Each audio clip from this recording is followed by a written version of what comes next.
You might have noticed that if you are trying to boil a lot of water, it takes longer than if you only wish to boil a small amount of water. This is all because of something called heat capacity. Keep watching to learn more. Before we get into details, it is important to realize that there is a difference between heat and temperature. Temperature is a way of describing how hot or cold an object is, and is measured in degrees Celsius, whereas heat is a form of energy and is measured in joules. The more heat transferred to an object, the more its temperature will rise. So heat and temperature are related, but they are not the same.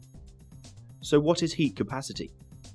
The heat capacity of a substance is defined as the amount of heat required to raise the temperature of a material by 1 degree Celsius.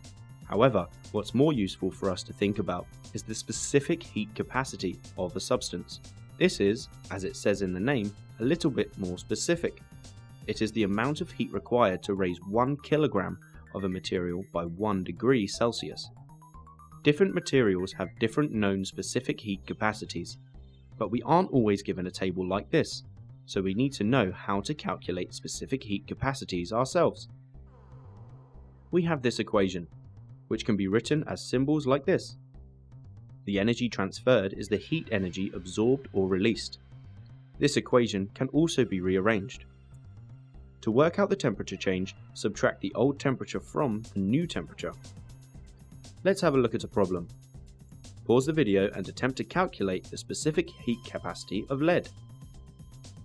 How did you get on? The energy transferred is this, the mass is this, and the temperature change is 10 degrees Celsius. Because it's this, take away this. Using the rearranged equation, substitute in the values and we get 128 joules per kilogram Celsius. Here is another practice problem. Pause the video and attempt to calculate the energy transferred to the lead. Did you get it right? We could divide by 1000 to turn the answer into kilojoules.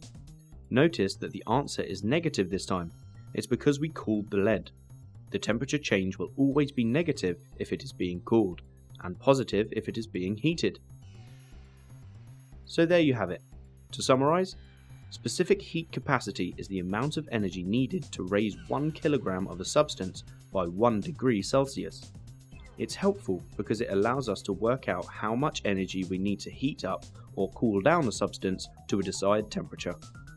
To calculate it, use the following equation. Please like and share our videos with your friends. If you have any questions that you want help with, just comment below.